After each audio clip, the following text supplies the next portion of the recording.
warahmatullahi wabarakatuh. Waalaikumsalam warahmatullahi wabarakatuh. Alhamdulillah, alhamdulillahilladzi an'amana bi ni'matil iman wal islam.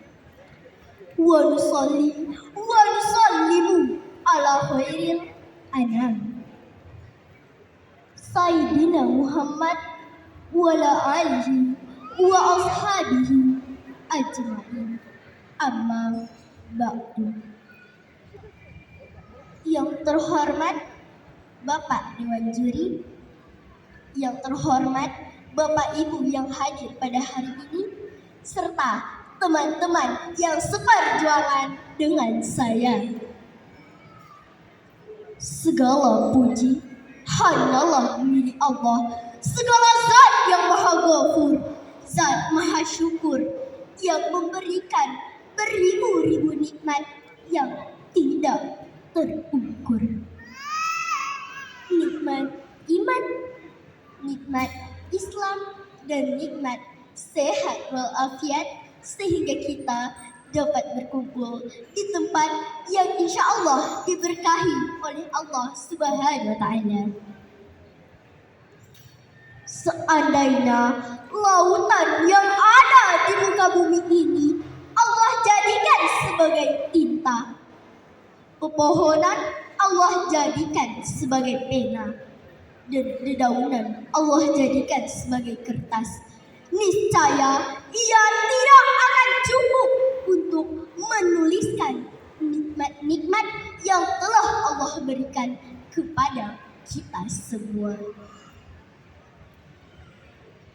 Salawat beserta salam semoga tercurah limpahkan kepada Nabi akhir zaman, Nabi yang lahirnya saja dapat menggoncangkan alam semesta, membuat heboh para malaikat Allah, dan jika tidak karenanya maka Allah tidak akan menciptakan alam semesta ini. Siapakah dia? Tidak lain dan juga tidak bukan adalah Nabi Muhammad Sallallahu Alaihi Wasallam.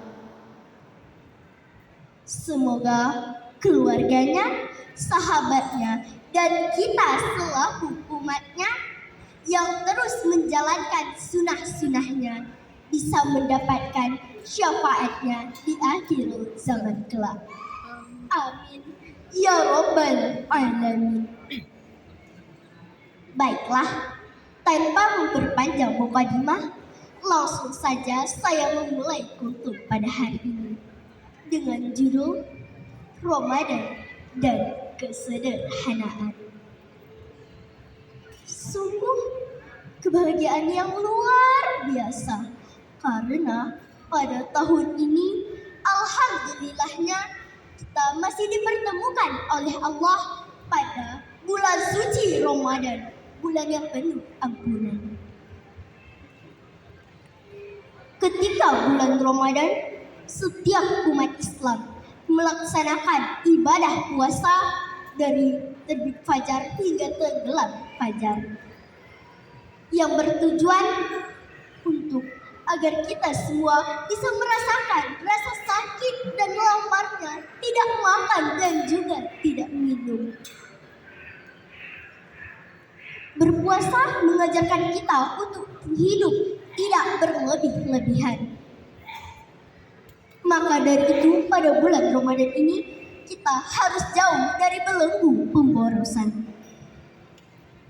Terlebih di era digital ini, sudah banyak godaan yang bisa membatalkan ibadah puasa kita. Orang-orang berlomba-lomba untuk menyajikan menu buka puasa yang beraneka ragam. Tidak hanya menyajikannya di meja makan, tetapi juga berlomba-lomba untuk mempostingnya di sosial media. Tidak hanya pamer menu, tetapi juga pamer gaya hidup. Ada yang pamer Rubicon, pamer Yaris, pamer Alphard, ada yang pamer tas bermerek berjajar-jajar, baju bermerek berjajar-jajar, sepatu bermerek, semua dikasih merek. Liburan ke luar negeri pun jika tak bermerek dikasih merek mungkin. Padahal itu semua kita dapatkan dari cara kebatilan, mengambil sesuatu yang bukan haknya. Na'udzubillahi min dzalik. Semoga kita tidak termasuk seperti golongan orang-orang yang tadi. Hadirin dan hadirat yang dirahmati Allah.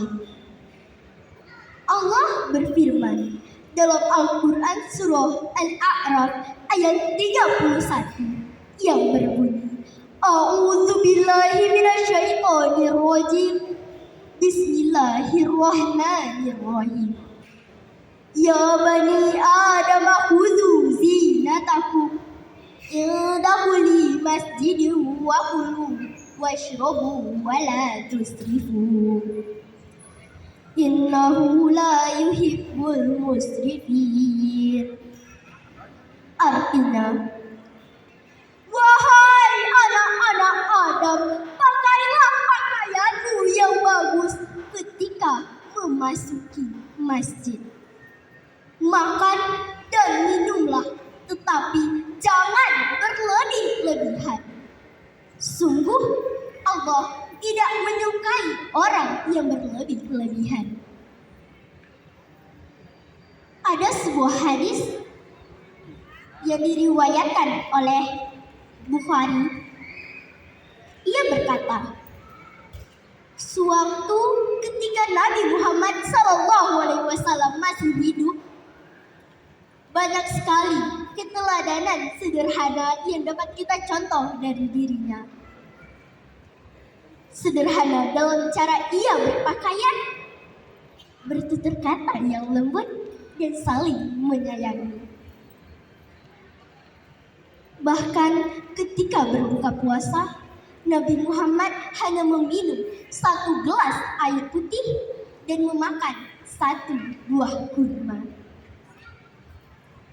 Hadirin dan hadirat yang dirahmati Allah, hidup sederhana bukanlah hidup yang susah, yang penuh penderitaan.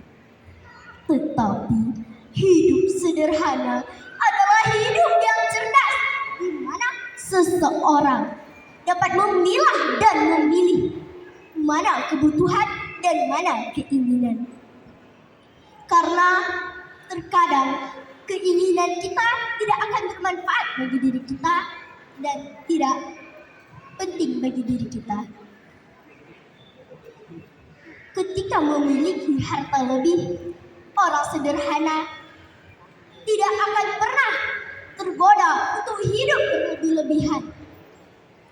Ia tidak akan pernah menumpuk harta di rumahnya sendiri. Maka dari itu, marilah kita jadikan bulan suci Ramadan ini sebagai momentum menyadarkan diri kita semua bahwasannya harta benda, pangkat, kedudukan, jabatan hanyalah semata-mata titipan dari Allah Subhanahu wa Ta'ala. Baiklah, mungkin itu saja yang dapat saya sampaikan pada hari ini. Saya ucap mohon maaf jika ada kesalahan, karena kebenaran sesungguhnya hanyalah datang dari Allah Subhanahu wa Ta'ala. Saya tutup dengan sebuah pantun. Jalan-jalan ke kota Mekah, ingin sembahyang berlama-lama. Semoga yang saya sampaikan hari ini membawa berkah, membawa rahmat untuk kita semua. Wabillahi taufiq wal hidayah.